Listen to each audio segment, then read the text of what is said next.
జనవరి 26 మన భారతదేశంలో చాలా ప్రాముఖ్యంగా సెలబ్రేట్ చేసుకునే రోజు.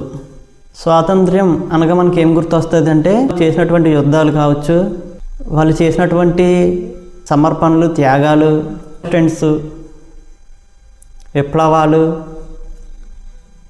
వ్యతిరేకతలు, బ్రిటిష్ వారి మీద పోరాడినటువంటి ఎందరో వీరుల యొక్క త్యాగాలు మనకు గుర్తొస్తాయి. అయితే ఫ్రీడమ్ అనేది, స్వేచ్ఛ అనేది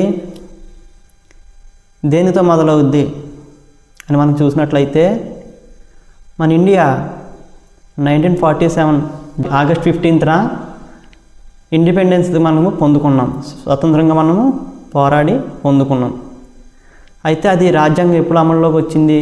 జనవరి 26, 1950. So the freedom is always starts with degree. రాజ్యాంగం, స్వేచ్ఛ, స్వాతంత్రం ఎప్పుడు మొదలవుద్ది, దేనితో మొదలవుద్ది మనం ఆలోచన చేసినట్లయితే ఒక చట్టంతో అది స్థిరపరచబడుతుంది.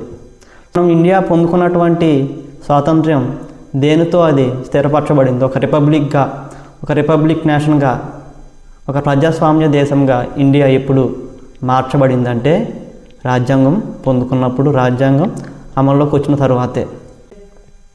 ఈ రాజ్యాంగం అనేది, ఈ స్వాతంత్రం అనేది మనిషి పోరాటము, మనిషి యొక్క త్యాగాలు, యుద్ధాలు ఇవే మనకు కనబడుతుంటాయి. కానీ నిజమైనటువంటి స్వాతంత్ర్యం కానీ, నిజమైనటువంటి స్వేచ్ఛ కానీ ఏంటి మనం గమనించినట్లయితే the scripture shows a different pattern. బైబిల్లో మనకు ఒక ప్రత్యేకమైనటువంటి విధంగా స్వాతంత్రం అంటే ఏంటి, అసలు అది పొందుకోవాలంటే ఏ విధమైనటువంటి చట్టం ఉండాలి, మనిషి పొందుకుంటాడు, పోరాటం చేస్తూ ఉంటాడు. కానీ మనిషి కంటే ముందే దేవుడు ఏం చేస్తూ ఉంటాడంటే ఆ స్వాతంత్రాన్ని మనిషికి ఇవ్వడానికి పరలోకంలో ఆయన యొక్క చట్టాన్ని అమలు చేసి దాన్ని నడిపిస్తూ ఉంటాడు. యెజ్రా గ్రంథంలో కూడా మనం చూసినట్లయితే ఇదే సంఘటన మనకు క్లియర్గా కనబడుతూ ఉంటుంది. యెజ్రా గ్రంథము 1వ అధ్యాయము 1వ వచనం మనం చదువుకున్నట్లయితే, పారసీక దేశపు రాజైన కోరెషు ఏలుబడిలో మొదటి సంవత్సరమందు ఇర్మియా ద్వారా పలుకబడిన తన వాక్యమును నెరవేర్చుటకై యెహోవా పారసీక దేశపు రాజైన కోరెషు మనసును ప్రేరేపింపగా అతడు తన రాజ్యమంతటా చాటింపు వేయించి వ్రాత మూలంగా ఇట్లు ప్రకటన చేయించాను. ఈ కోరెషు రాజు ఎవడంటే ఒక పర్షియన్ కింగ్, ఒక ప్యాగన్ కింగ్. ఈయనకు దేవుడు అంటే ఎటువంటి వివేకం కానీ, జ్ఞానం కానీ, యెహోవా అంటే ఎటువంటి స్పృహ కానీ ఈయనకు లేదు. ఈ యొక్క ఇశ్రాయేలు ఎప్పుడైతే దారి తొలగిపోతూ పాపం చేస్తూ ఆ విధానంగా వాళ్ళ యొక్క మనస్తత్వం కొనసాగుతున్నటువంటి సమయంలో ఆయన ఏం చేశారంటే బబులోను చెరకు వాళ్ళని దేవుడు శత్రువులకు అప్పగించేశాడు. ఈ కోరెషు రాజు ఎవరు? పాగన్ కింగ్, అంటే అన్య దేవతల యొక్క రాజు, అన్య విగ్రహాలను పూజించేటువంటి, అన్య దేవతలను అనుసరించేటువంటి వ్యక్తి, మహారాజు. మరి ఈ యొక్క రాజు ఏం చేస్తున్నాడు మనం చూసినట్లయితే అప్పటి వరకు చెరలో మగ్గిపోతున్నటువంటి, అప్పటి వరకు బబులోను చెరలో దాసత్వం ఉన్నటువంటి ఇశ్రాయేలీయులకు ఒక స్వాతంత్రం అనేది ప్రకటిస్తున్నాడు. అది ఏ విధంగా ప్రకటిస్తున్నాడు? ఒక చట్టం రాయిస్తూ ఉన్నాడు, వ్రాతపూర్వకంగా ఒక చట్టం అనేది వ్రాయిస్తున్నాడు. ఈ యెజ్రా కాలంలో జరిగినటువంటి యొక్క సంఘటన 70 సంవత్సరముల కంటే ముందుగా అనేది ప్రొఫెసీగా ప్రకటించబడింది యెషయా కాలంలో. ఈ యెషయా గ్రంథంలో చూసినట్లయితే 3వ అధ్యాయంలో ఈ యొక్క మాట మనకు కనబడుతుంది. యెహోవా కోరెషును ప్రేరేపించగా వారిని, ఇశ్రాయేలుని చెర నుంచి విడిపించినటువంటి ఒక సంఘటన యెషయా గ్రంథంలో మనకు ప్రవచన రూపంగా కనబడుద్ది. ఆ ప్రవచనం నెరవేర్చడానికి, నెరవేర్పుగా ఎంతకాలం పట్టింది, ఎన్ని సంవత్సరములు పట్టిందంటే 70 years పట్టింది. సో ఈ ఇశ్రాయేలు అప్పటి వరకు దాసత్వంలో ఉన్నారు, చెరలో ఉన్నారు, శ్రమల్లో ఉన్నారు, శోధనలో ఉన్నారు. వాళ్ళు ఎటువంటి యుద్ధము కానీ, ఎటువంటి తిరుగుబాటు కానీ ఎటువంటి ఇరులను కానీ వాళ్ళు ఎన్నుకోలేదు, ఎటువంటి నాయకత్వం కానీ ఆ రాజుకి అగ్నిస్ట్గా వీళ్ళు తిరగబడలేదు, సైలెంట్గా ఉన్నారు 70 సంవత్సరాలు కూడా. కానీ ఆశ్చర్యకరంగా దేవుడు ఏం చేస్తున్నాడంటే పరలోకమందు తన యొక్క చట్టాన్ని నెరవేరుస్తూ దానికి సాధనంగా ఎవరిని వాడుకుంటున్నాడంటే అన్య దేశపు యొక్క అన్య విగ్రహాలను, అన్య దేవతలను, అన్య దేవుళ్ళను పూజించేటువంటి రాజును, కోరేషు రాజును ఆయన ఎన్నుకుని ఏం చేశాడు, ఆయన ప్రేరేపించాడు. So freedom is always begins with degree that is from God but not human power. మన భారతదేశంలో కూడా స్వాతంత్రం పొందుకున్నామంటే, ఈనాడు మనం రిపబ్లిక్ జరుపుకుంటున్నామంటే ఆ చట్టాన్ని, ఆ రాజ్యాంగాన్ని ఒక రిపబ్లిక్ నేషన్గా మనము ఏర్పడ్డామంటే దాని వెనక ఎంతోమంది వీరుల యొక్క త్యాగాలు ఉన్నాయి. ఎంతోమంది చంపబడ్డారు, ఎంతోమంది ఎన్నో శ్రమలు పడ్డారు, ప్రాణాలను అప్పగించారు, తిరుగుబాటు జరిగినాయి, ఎన్నో జరిగినాయి. సో అవన్నిటికీ జరిగిన తరువాత ఎప్పుడైతే వాళ్ళకి స్వాతంత్రం వచ్చిందో దాన్ని స్థిరపరచుకోవడానికి, దాన్ని పర్మనెంట్గా వాళ్ళు నిలుపుకోవడానికి ఏం కావాలి, వాళ్ళకి ఒక రాజ్యాంగం అనేది అవసరమైంది. ఆ రాజ్యాంగాన్ని నాడు ఏం చేశారంటే చట్టపూర్వకంగా ఒక రిపబ్లిక్ నేషన్గా వాళ్ళు ఫామ్ చేసుకున్నారు. సో అప్పటి వరకు సైలెంట్గా ఉన్నటువంటి ఆ 70 సంవత్సరాల వరకు కూడా ఆ ఇశ్రాయేలు ప్రజలు చెరలోనే ఉన్నారు. వాళ్ళకి ఎటువంటి సైన్యం లేదు, ఎటువంటి విప్లవకారులు వాళ్ళకి ఎన్నుకోలేదు, ఎటువంటి తిరుగుబాటును వాళ్ళు చేయలేదు, ఎటువంటి విప్లవం వాళ్ళు చేయలేదు. కానీ దేవుడు ఏం చేస్తున్నాడంటే వారి పక్షాన ఒక చట్టాన్ని పరలోకమందు వారికి స్వేచ్ఛను ఇవ్వడానికి, వారికి స్వాతంత్రం ఇవ్వడానికి ఒక అన్య మతస్థుడైనటువంటి ఆ యొక్క కోరేషు రాజును దాన్ని ప్రేరేపించాడు. అందుకనే సామెతల గ్రంథము 21వ అధ్యాయం 1వ వచనంలో చూసినట్లయితే రాజుల యొక్క అధికారము ఎవరి వశంలో ఉందంటే దేవుని యొక్క వశంలో ఉందని ఆయన సెలవిస్తూ ఉన్నాడు. సో పాత నిబంధన అంతా కూడా మనం చూసుకున్నట్లయితే ఒక వ్యక్తిని రాజుగా ఎన్నుకోవాలన్నా, రాజుగా ఆ వ్యక్తిని ఆ యొక్క పదవి నుంచి తీయాలన్నా ఆ యొక్క డెసిషన్ మనుషులది కాదు, ప్రవక్తలది కాదు, కానీ దేవుని యొక్క ఇన్ఫర్మేషన్, దేవుని యొక్క అనాయింటింగ్ ఎప్పుడైతే ప్రవక్తలకు వచ్చిందో ఆ ప్రవక్త దాన్ని బయలుపరిచేవాడు. సో రిపబ్లిక్ నేషన్గా ఫార్మ్ అయింది అని మనం చూస్తున్నట్లయితే ఓన్లీ మన యొక్క ఇండియన్స్ దీన్ని పోరాడి స్వాతంత్రించుకున్నారని మనందరికీ చాలా క్లియర్గా తెలుసు. కానీ దాన్ని పొందుకోవడానికి ఆనాడు బ్రిటిషర్స్లో కూడా చాలామంది ఇండియన్స్కు హెల్ప్ చేసిన వాళ్ళు ఉన్నారు. చెర నుంచి విడిపించడానికి, వాళ్ళకు స్వేచ్ఛను ఇవ్వడానికి, అప్పటి వరకు చెరలో ఉన్నటువంటి ఇశ్రాయేలీయులకు ఒక విముక్తిని ఇవ్వడానికి ఎటువంటి విధంగా చట్టాన్ని అయినా దేవుని చేత ప్రేరేపింపబడిన వాడే చట్టాన్ని రాయించాడో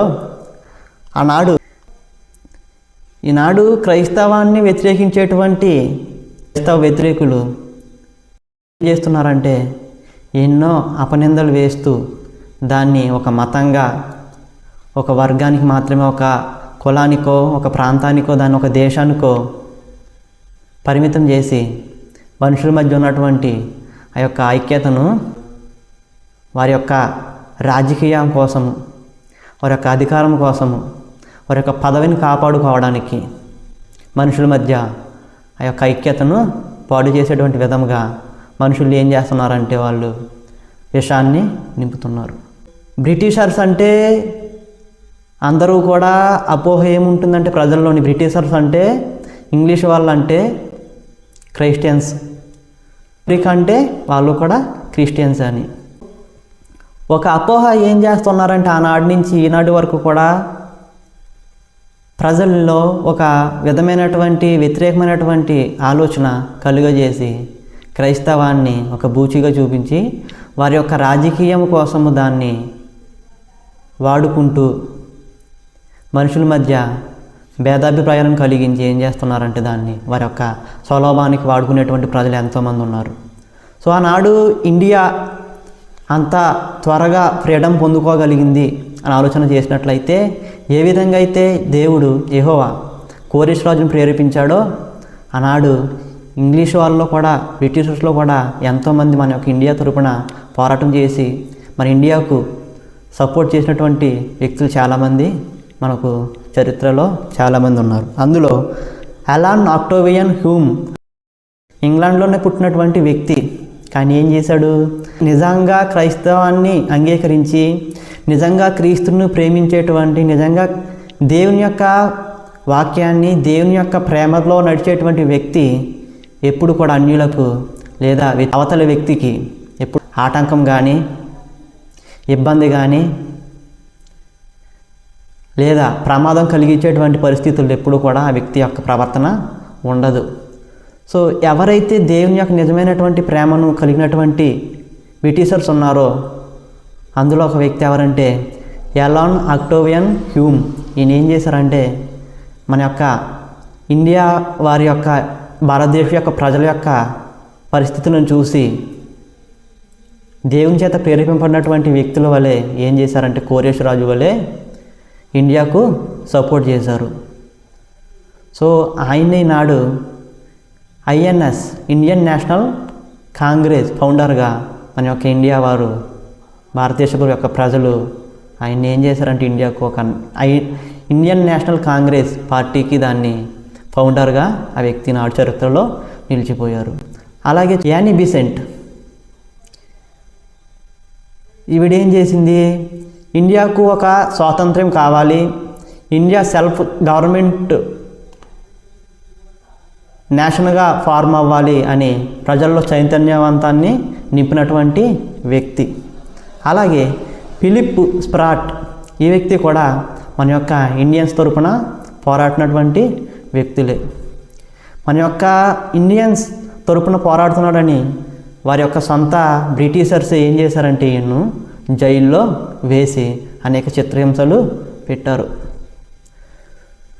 సో మనిషి ఈనాడు మనం పొందుకున్నటువంటి యొక్క స్వాతంత్రం అనేది మనిషి చేసినటువంటి పోరాటం వల్ల, మనిషి చేసినటువంటి త్యాగం వల్ల, మనిషి చేసినటువంటి యుద్ధాల వల్ల, ఇచ్చినటువంటి ప్రాణాల వల్ల, చేసినటువంటి త్యాగాల వల్ల, కష్టపడితేనో, విప్లవాలు చేస్తేనో, ఉద్యమాలు చేస్తేనో ఇది మనకు రాలేదు.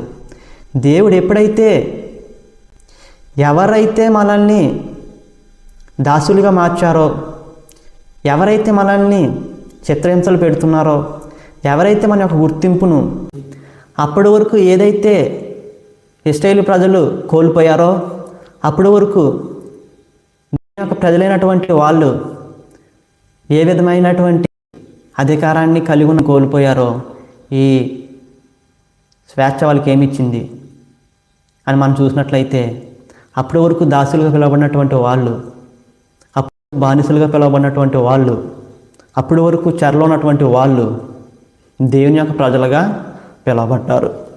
సో ఈ యొక్క స్వాతంత్రం వాళ్ళకి ఏమి ఇచ్చింది? వాళ్ళు పోగొట్టుకున్నటువంటి గుర్తింపును మరలా వాళ్ళకు తిరిగి ఇచ్చింది. ఎజ్రా 1:3 చూసినట్లయితే ఆ యొక్క కోరెష్ రాజు ఏమంటున్నాడు?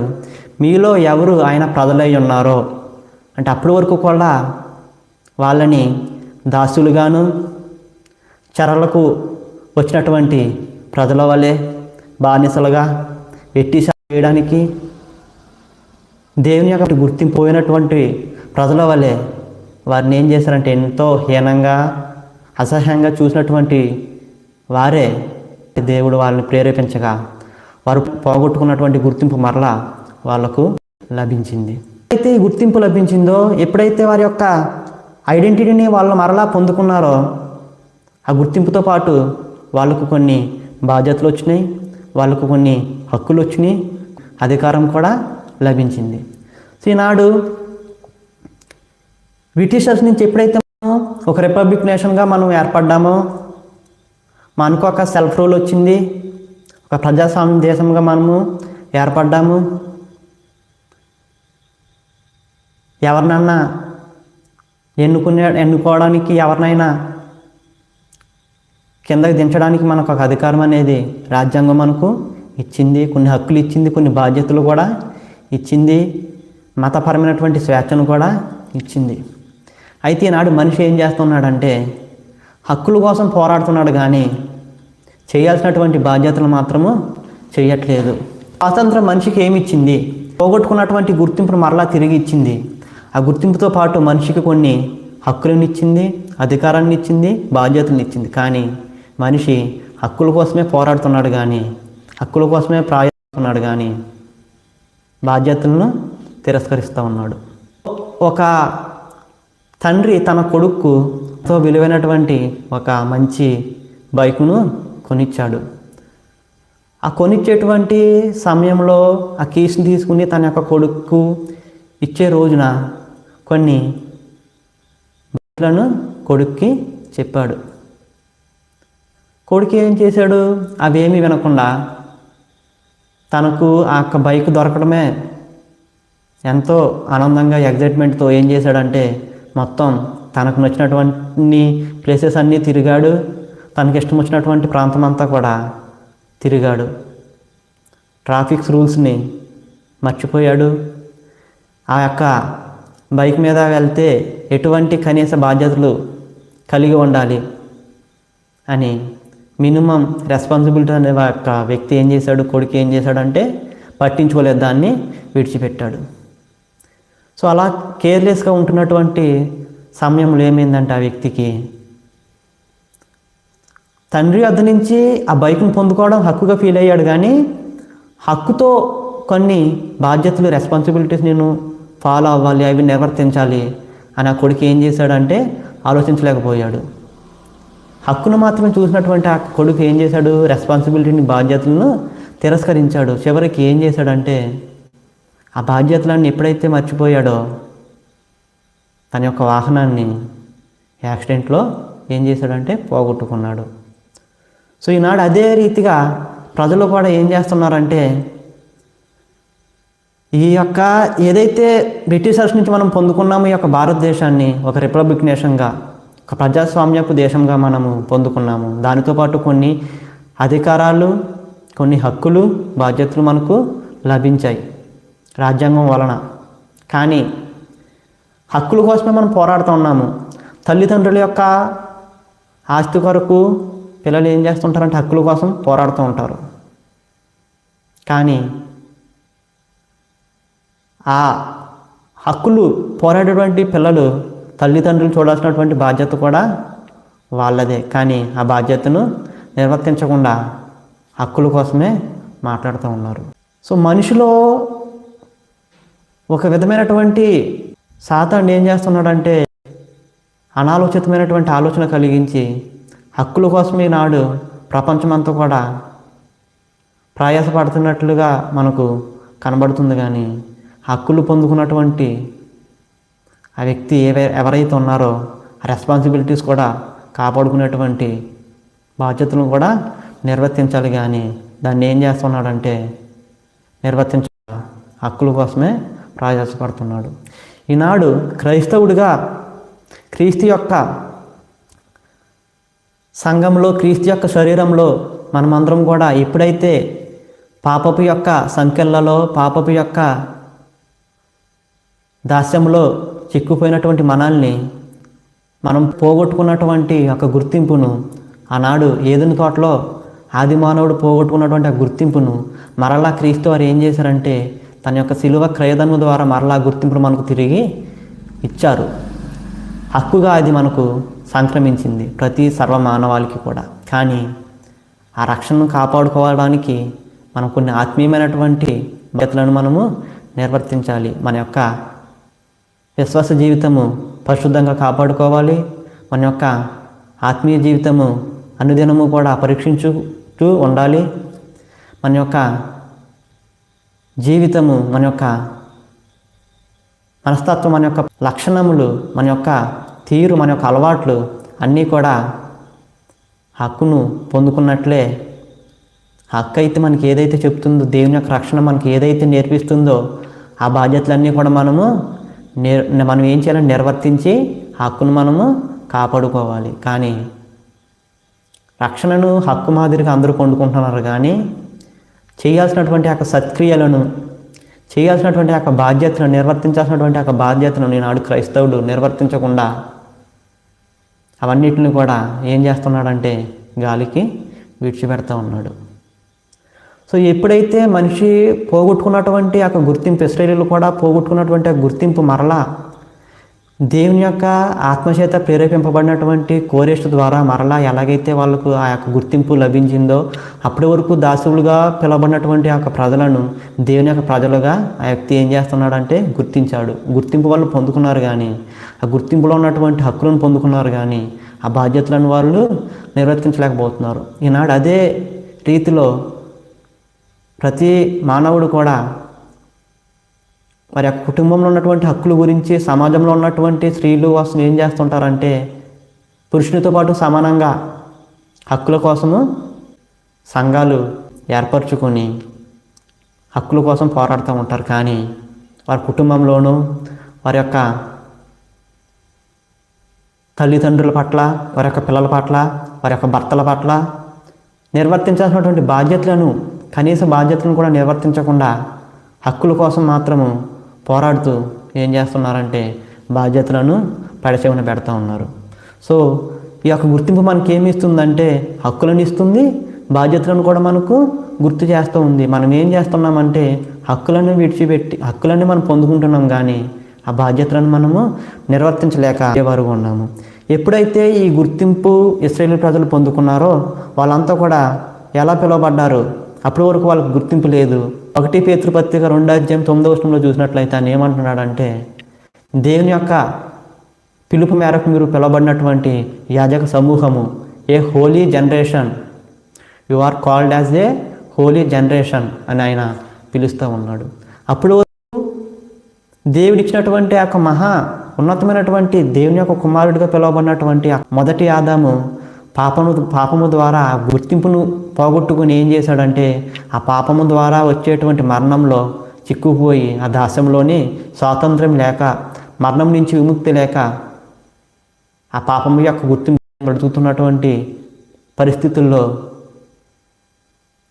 క్రీస్తు వారు వచ్చి ఏం చేశారంటే తండ్రితో ఉన్నటువంటి ఆ సంబంధాన్ని, తండ్రి వద్ద మనకు ఉన్నటువంటి ఆ గుర్తింపును దేవుని యొక్క కుమారులుగా మనకి మరలా మన గుర్తింపును మనకి ఇవ్వడానికి, రిస్టోర్ చేయడానికి, పాపము నుంచి, మరణం నుంచి మనల్ని విడిపించి మన యొక్క గుర్తింపును మనకైనా తిరిగి ఇచ్చాడు. కాబట్టి ఆ గుర్తింపును మనము పొందుకోవాలి, కానీ మరలా ఆ గుర్తింపును మనము పోగొట్టుకునేవారుగా ఉండకూడదని ఆయన మనకు సెలవిస్తూ ఉన్నాడు.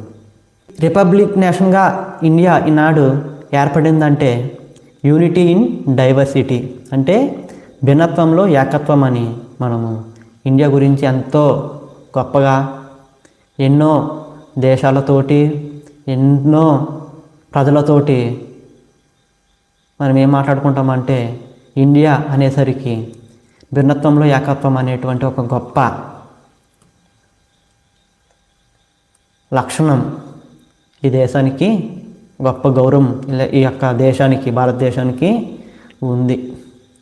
సో ఆనాడు ఎవరైతే దేశం కోసం పోరాడారో, ఎవరైతే స్వాతంత్రం కోసం శ్రమించారో, ప్రాణాలను అప్పగించారో, పోరాటాలు చేశారో వాళ్ళంతా కేవలము హిందువులే కాదు, కేవలం ఒక జాతి వాళ్ళే కాదు, ఒక వ్యక్తి, ఒక వర్గానికి చెందినటువంటి వ్యక్తులే కాదు, ఒక మతానికి చెందినటువంటి వ్యక్తులే కాదు, ఒక ప్రాంతానికి చెందినటువంటి వ్యక్తులే కాదు, కానీ అనేక మతాల, అనేక వర్గాల, అనేక ప్రాంతాల, అనేక భాషల కలయిక ఎప్పుడైతే మొదలైందో అది వారికి ఒక మూమెంట్గా, ఒక ఉద్యమంగా ఏర్పరిచి వాళ్ళకి ఏం సంపాదించి పెట్టుకుంటుందంటే వాళ్ళకు ఒక రాజ్యాంగాన్ని, ఒక స్వేచ్ఛను, ఆ యొక్క బ్రిటిషర్స్ నుంచి విముక్తిని వాళ్ళకు ఏర్పరిచింది. సో ఈనాడు భిన్నత్వంలో ఏకత్వం అని మనం చెప్పుకుంటున్నాం, కానీ నిజానికి ప్రస్తుతం మనం చూస్తుంటే దేశం యొక్క పరిస్థితి చాలా తీవ్రంగా రోజు రోజుకు పెరిగిపోతూ ఉంది.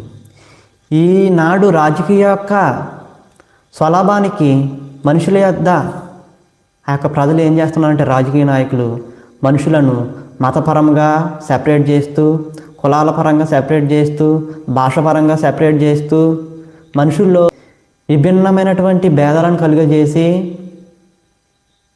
ఆనాడు ఏదైతే బ్రిటిషర్స్ ఫాలో అయ్యారో డివైడ్ అండ్ రూల్ అనేటువంటి యొక్క ప్రిన్సిపల్ని ఈనాడు రాజకీయ నాయకులు కూడా వారి యొక్క స్వలాభానికి, వారి యొక్క అధికారాన్ని కాపాడుకోవడానికి, వారి యొక్క ధనాన్ని సంపాదించుకోవడానికి, ఐకమత్యంగా ఉన్నటువంటి ప్రజల యొక్క మధ్య, సమాధానంగా ఉన్నటువంటి ప్రజల యొక్క మధ్య మానవత్వాన్ని కలిగి ఉన్నటువంటి అనేక మతాల వారు, అనేక ప్రజల వారు, అనేక ప్రాంతాల వారు కలగలుపుగా ఉన్నటువంటి యొక్క భారతదేశం మధ్య ఏం చేస్తుంటున్నారంటే ఈనాడు వారి యొక్క రాజకీయ పరంగా ఎదగడానికి, వారి యొక్క సంపదలను వాళ్ళు పెంపొందించుకోవడానికి అన్నదమ్ముల్లా ఉన్నటువంటి మనుషుల మధ్య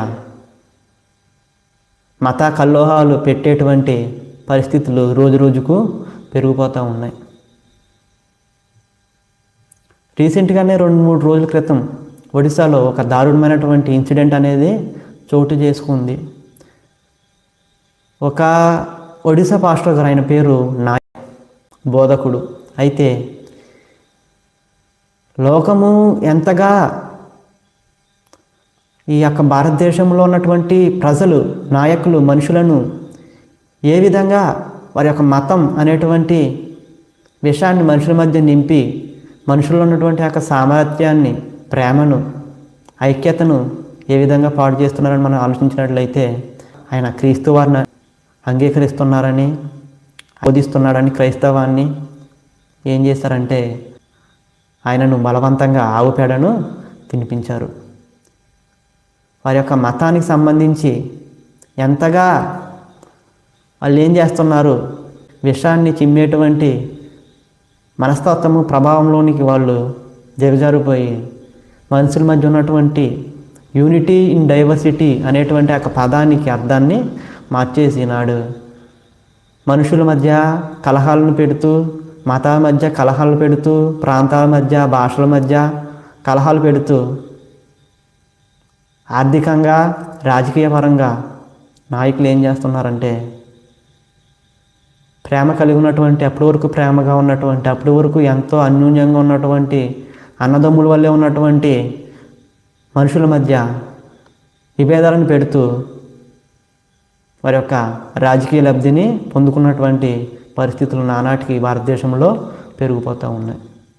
సాధారణంగా ఏం చెప్తున్నారంటే ఇది మా యొక్క హిందువుల యొక్క దేశము, మీరు పరాయి దేశం యొక్క మతాన్ని ఇక్కడ ప్రకటించడానికి వీలు లేదు అని ఏం చేస్తున్నారు, అన్యాయంగా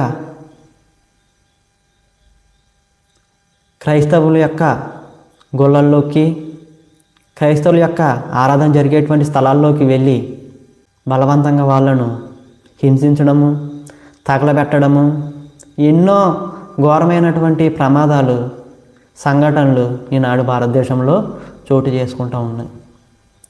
ఆనాడు ఏ లక్షణముతో అయితే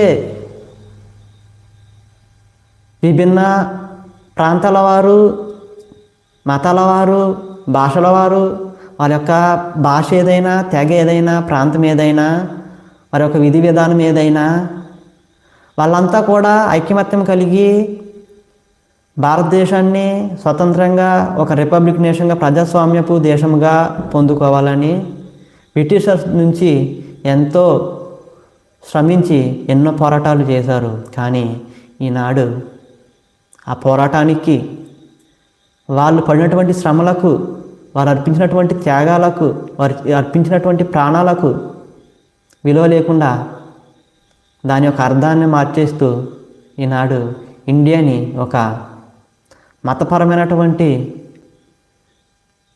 దేశంగా మార్చేసి ఏం చేస్తున్నారంటే మనుషుల యొద్ద ఉన్నటువంటి ఆ ప్రేమను పాడు చేస్తూ ఉన్నారు. అసలు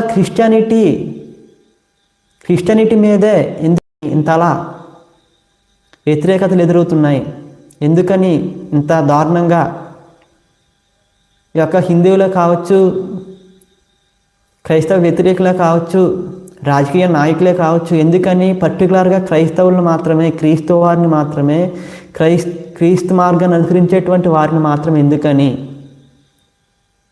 ఇంత దారుణంగా అవమానించినా కానీ, అవమానించడం కానీ, తిరస్కరించడం కానీ, దుర్భాషలు ఆడడం కానీ, దూషించడం కానీ, కొట్టడం కానీ, వారి యొక్క స్థలాలను, వారి యొక్క ప్రార్థన ప్రాకారములను, స్థలాలను ధ్వంసం చేయడం కానీ చేసినట్లయితే క్రీస్తు వారి యొక్క మార్గం మనకు ఏం చూపిస్తుందంటే ప్రేమనే చూపిస్తూ ఉంది. ఎవరైతే ఈనాడు వారి యొక్క మతాన్ని ఎంతో గొప్పదని చెప్పుకుంటూ, ఎన్నో ఏళ్ల సంవత్సరాల నుంచి ఉంటుందని చెప్పుకుంటూ విర్రవీగుతున్నారో, ఆడంబరాలు చెప్పుకుంటున్నారో, డప్పులు కొట్టుకుంటున్నారో, ఆనాడు భారతదేశంలో ఎన్నో నిరక్షరాస్యులు ఉన్నటువంటి సంఘటనలు ఉన్నాయి. ఎంతో అనగవారినటువంటి ప్రజలు, వర్గాలు బాధింపబడినటువంటి పరిస్థితులు ఉన్నాయి. క్రిస్టియన్ మిషనరీస్ వచ్చి ఏం చేసిందంటే ఇండియాకి ఒక రిఫార్మేషన్ని, సంస్కరణను తీసుకువచ్చింది. మరి ఈనాడు ఎవరైతే వారి యొక్క మతాన్ని గొప్పగా చాటుకుంటూ వారి యొక్క మతాన్ని ఎంతో ఉన్నతమైన దానిగా, ఎంతో విలువలు కలిగిన దానిగా ప్రకటించుకుంటున్నటువంటి మనుషుల అసత్యాన్ని రేపుతున్నటువంటి ఆ యొక్క మతానికి సంబంధించి విలువలు ఆనాడు మనిషి యొక్క ప్రాణం పోతుంటే, మనిషిని సాటి మనిషిగా చూడలేనటువంటి, మనిషి యొక్క మనుగడను అనగదొక్కినటువంటి ఆ యొక్క మతము అప్పుడు ఏమైంది? మన దేశంలో ఉన్నటువంటి మునులు ఉన్నారు, ఋషులు ఉన్నారు, ఎందరో గురువులు ఉన్నారు, అధికారులు ఉన్నారు, రాజులు ఉన్నారు, గొప్ప గొప్ప పేర్లు గాంచినటువంటి వైద్యులు ఉన్నారు. కానీ ఆనాడు ఎవరు కూడా బడుగు బలహీన వర్గాల వారిని కానీ, అనగబడగనటువంటి కులాల వారిని కానీ ఎంత మాత్రమో వాళ్ళు ప్రేమించలేకపోయారు. కానీ క్రిస్టియన్ మిషనరీస్ వచ్చి ఏం చేసినాయి అంటే వాళ్ళకి సేవ చేశారు, చదువు నేర్పించారు, వాళ్ళ కోసం హాస్పిటల్స్ కట్టించారు. ఇండియాలో ఎన్నో సంస్కరణలను వాళ్ళు ఒక కొత్త అధ్యాయాన్ని ఏర్పరిచారు. మరి ఆనాడు వారి యొక్క మతము వాళ్ళని కాపాడలేకపోయింది. వారి యొక్క మతము సాటి మనిషి పట్ల ప్రేమను చూపించలేకపోయింది. వారి యొక్క మతము మనుషుల మధ్య వెలుగును చూపించలేకపోయింది. కానీ క్రీస్తు వారి యొక్క మార్గము మాత్రమే మనుషులకు వెలుగును చూపించింది, ప్రేమను చూపించింది. సో ఈనాడు ఎవరైతే ఈ యొక్క భారతదేశాన్ని ఒక మతానికి సంబంధించినటువంటి దేశంగా మార్చాలని చూస్తున్నారో ఆనాడు వారి యొక్క మతపు విలువలు ఏమైనాయి, వారి యొక్క మతపు యొక్క ప్రాముఖ్యాలు ఏమైనాయి, వారి యొక్క మతపు యొక్క మార్గం ఏమైంది ఆలోచన చేయండి ప్రియులారా.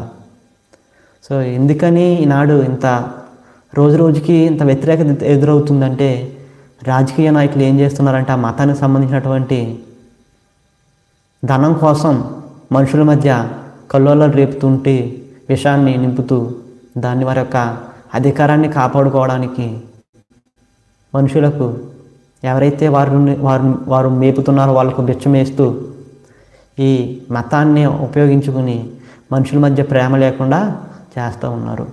ఈనాడు ఎవరైతే క్రైస్తవాన్ని మతంగా చూస్తున్నారో క్రీస్తు వారు ఆనాడు ఆయన వచ్చిన నిజానికి మతాన్ని ఆయన చాటించడానికి కాదు, మతాన్ని విస్తరింపచేయడానికి కాదు,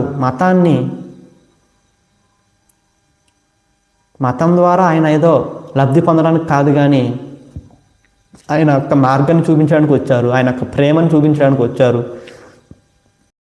ఆనాడు పరిసయ్యులు, యూదులు కూడా ఇదే రకంగా ఈనాడు ఏదైతే మన యొక్క భారతదేశంలో మతం అంటూ విరవీగుతున్నారో క్రైస్తవ యొక్క వ్యతిరేకులు మతోన్మాదుల్లాగా ఆనాడు యూదులు, పరిసయ్యులు కూడా అదే రీతిలో మతము అనేటువంటి ఆ యొక్క ఆలోచనలో పడి ఏం చేశారంటే సాటి మనిషి పట్ల ప్రేమను చూపించకుండా, సాటి మనిషి పట్ల మానవత్వాన్ని చాటించకుండా, సాటి మనిషి పట్ల వారి యొక్క విలువను చూపించకుండా మతం అంటూ అదే భ్రమలో బ్రతుకుతున్నటువంటి పరిస్థితుల్లో క్రీస్తు వాళ్ళు ఏమన్నారంటే మీరు ఒకరిని మీ మతంలో కలుపుకునేటకు ఆకాశమును భూమిని చుట్టూ వచ్చేదరని వాళ్ళను విమర్శించారు.